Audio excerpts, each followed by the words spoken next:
I går fejrede vi kvindernes internationale kampdag 100-året for den, men der er stadigvæk steder og områder, hvor kvinder faktisk gerne vil have, at der skal være en forskel på dem og os mænd, og et af dem gælder fodbolden. Her der står jeg med en ny dansk opfindelse, der måske vil revolutionere kvindefodbolden. Det er nemlig en ny fodbold kun for kvinder. Godmorgen og velkommen, Maiken Gitte Martin. Tak skal du have. Du er en af kvinderne bag denne her bold. Ja. Hvad er det, der er så særligt ved den?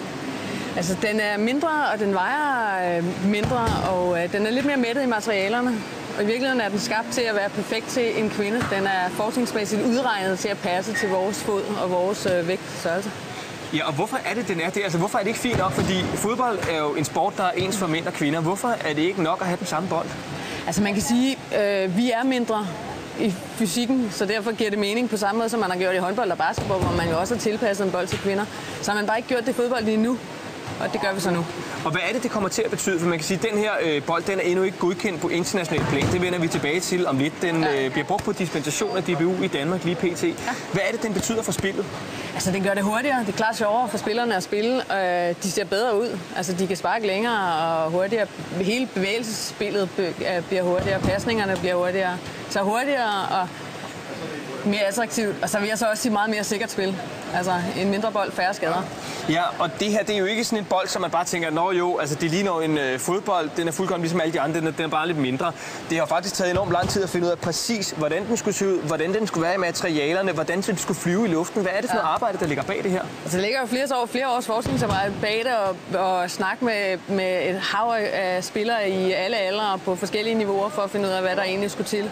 Og så er det meget, kan man sige, udregningsmæssigt, hvor langt er vores skinneben, hvor langt er vores fod, og altså så meget mekanisk regnet ud på den måde også, ikke? Og der står jo altså 2 kvinder hernede, som er i fuld gang med at prøve den, og som faktisk også har prøvet den sådan på deres egne kroppe. Og den ene, det er tidligere landsholdsspiller, som står herovre og taler med Tanne. Får du gode tips, Peter? Ja, jeg får lidt tips, hvad der rammer, for eksempel. Bettina, du er tidligere landsholdsspiller. Godmorgen og velkommen. Og også godmorgen og velkommen til dig, Nina. Du er måske kommende landsholdsspiller. Måske. Bettina, du har jo altså spillet landsholdsfodbold med den her, som vi alle sammen kender, nemlig en klassisk femmerfodbold. Hvordan er forskellen fra den her og så til den her? Ja, så der er jo tydelig forskel på både vægt og størrelse, og man kan sagtens mærke det, når man spiller med den. Vi kan få meget mere fart på den her, hvilket gør, at spilmulighederne, der bliver mange flere. Man kan lægge en pasning fra kant til modsat bak. Man kan afslutte længere udefra. Så vi får mere fart i spillet, som vil gøre det mere attraktivt, både for os spillere, men også for dem, der ser på, tror jeg. Så. Og Nina, du er 16 år, og du har været plaget af skader, ligesom rigtig mange andre kvindelige fodboldspillere igennem din karriere, og du er en af de bedste her i landet, og alligevel så har der været risiko for, at vi ville miste dig, inden du faktisk blev så god, at du kunne nå at komme på landsholdet på grund af skader. Og det er på grund af den der store bold. Hvorfor er det, at den giver dig og dine kollegaer skader? Jamen, den er jo bare for tung. Den passer ikke til kvinders bygning. Man kan ikke, altså, hvis man spiller, kan man ikke skyde lige så langt med den. Og altså, ja, med sådan en der bold kan man så tænke mere over at placere. Og det gør selvfølgelig en stor forskel på spillet. Og du har spillet med den her i et års tid, og før det, der fik du altså som sagt masser af skader. Hvad har det betydet for dig, at du har skiftet til den her? Jamen, jeg har kunnet udvikle mig meget mere. Altså, mit spark er klart blevet bedre, fordi jeg kunne fokusere mere på at placere bolden. Og hvad har det betydet sådan skadesmæssigt, altså for bentøjet? Ja, jeg har jo ikke haft skader siden vi begyndte at spille med den bold. Og det tilskriver du, at den her den er anderledes end den der? Helt sikkert. Og lad os så lige prøve at se i praksis, hvad det er, den kan. Fordi her der har vi jo altså en målmaskine, og den måler farten på skuddet. Og Peter, hvis vi lige låner femmeren her. Nina, kan du så ikke lige prøve at være vores prøveklud? Prøv lige at losse til den der alt, hvad du kan, og så lad os se, hvad den kommer op på. 65,7 km/t. Og så tager vi den nye bold, og så lad os få det los med den. 74,7. Så der var altså lige lidt forskel der. Den her, den blev lidt hurtigere. Og nu vil jeg lige, inden vi lader dig prøve, Peter, spørge dig, Maiken.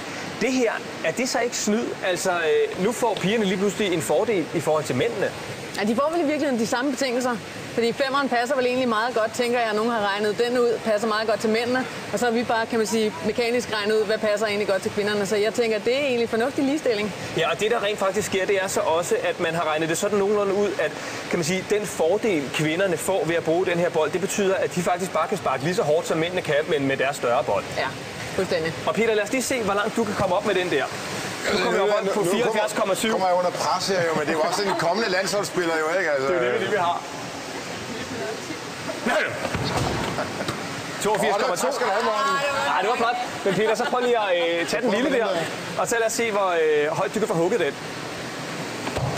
Ja, der vil jeg slet ikke ramme. Og der kan man faktisk allerede se, at der skete noget her, da Peter han skiftede bold. Nej, lige præcis. Men jeg skulle lige til at sige, fordi en ting er det her med, at den store bold måske ikke passer til pigerne, men når man spiller fodbold meget, så oplever man faktisk også tit, hvis man får en bold, der er for lille, at der sker det jeg lavede her, nemlig at man kommer til at ramme den for højt oppe. Så rammer du den også forkert. Jeg rammer den lidt forkert, så det er ikke helt forkert det der med, at der godt kan være bolde, der hvad skal man sige, ikke passer til hinanden. Og Bettina, nu står du jo altså så med den her, som du så desværre ikke fik lov til at spille med helt så meget som landsholdsspiller. Hvis jeg lige trækker dig lidt frem i lyset her. Hvad tror du sådan, det kommer til at betyde for kvindefodboldens popularitet, hvis nu den her den bliver godkendt?